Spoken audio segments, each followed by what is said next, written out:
Shortlist motivation is transmission lines.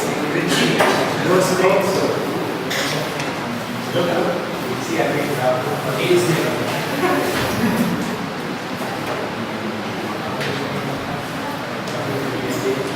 Good evening, Toastmasters. Good evening. You know, us human beings have this special talent of classifying everything.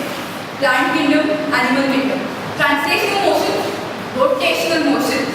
It's like our surroundings weren't enough that we went on to classify our emotions in extremes. Good, bad, happy, sad. This classification and watching the movie Inside Out made me realize that all these things go hand in hand. One cannot exist without the other.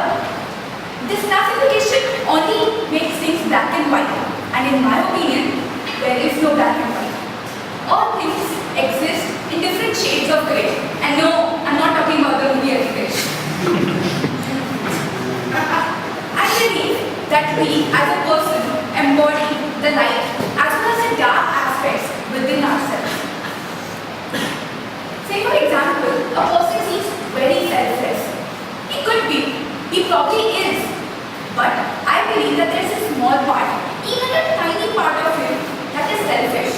For life is all about balance.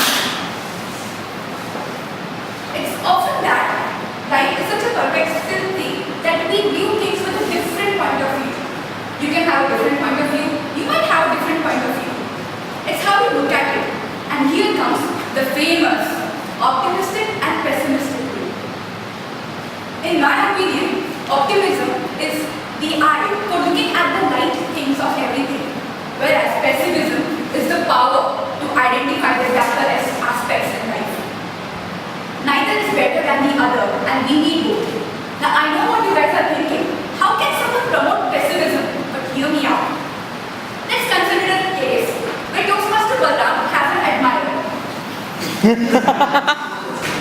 This admirer is an extremist. The optimist in him will be like, oh, this is so flattering and nice. Even when the situation says otherwise, he'll be like, I am so flattered, this is so nice, this is happening for the first time. No harm can be done. But the pessimist in him will make him precautionary because of the stalkerish activity of this extremist admirer. Therefore, I believe we need both. Now, I always say this, and I firmly believe that life is like a cosine graph. It has its share of crest and trough. This cycle is necessary for us to completely evolve. Life constantly forces us to battle against this ball of evolution right from the day we were born till we reach our graveyard. Are you, Toastmaster Indra, a different person that you were from 2 years from before? Yes. 1 year before? Yes. Even 6 months before? Yes. This is what nature does to us. If you retrospect carefully, you'll realize that it's because of these tougher times that you have had life-altering changes which is important for your existence. It is because of these changes that you are the person that you are now. Therefore, it's vital. That's why when everything is fine and calm, life gives you an impulsive thunder shower so that you face your deepest and darkest fears. It's during this time that you either come out and rise like a phoenix from the ashes, or you're defeated like a battle in the black sky. Now tell me, is it possible to understand day without having witnessed the night? Is it possible for life to sustain if there is only light? There's only oxygen in atmosphere and no carbon dioxide? Is it, Toastmaster Pradyuman? Why? Is it oxygen a life-supporting force and carbon dioxide the bad thing we need to stay away from? That's the case. We all want more and more happy times like these. What we fail to understand is that after a while it becomes constant. Never knowing sadness makes your life boring and you don't value the happiness that you face. And when the times are bad and in line. You become like this. Severe bouts of depression and you don't even want to come out of it. You can never see the end of the tunnel because you're so consumed by it. I believe in a balanced approach. After all, once you have hit here, there's no other way that you can happy days. All I'm trying to say is that when there's inevitability or something, why don't we embrace it with open arms and a smile on our face? After all, it has been said, good times come at the end of the tunnel. Now, I know we all have trying times and we often curse the philosopher who says this. But what we often forget is that the philosopher said, it all awaits at the end of the tunnel. It does not say that we don't have to cross the tunnel. We have to go by the tunnel to get that good, shining thing, happy life that we always awaited for.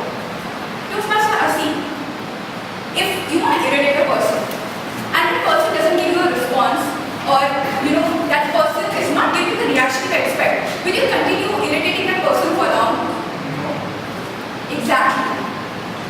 Once that you face this darkness, embrace it with open arms. It's the time that it starts passing by fastly, quickly, because you have become stronger. Remember, even carbon has to burn in the furnace to obtain its value of time and leave the undesired soul behind.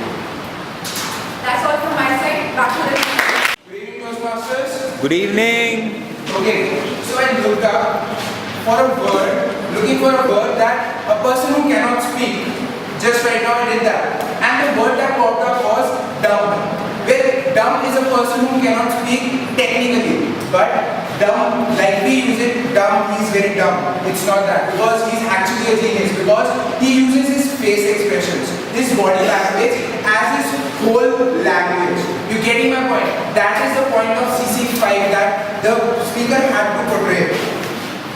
I often face this problem usually while giving any evaluation that at first I have to tell some points of improvement, something that you missed out, something on this, and at the end of the evaluation I usually say, all in all it was an awesome speech.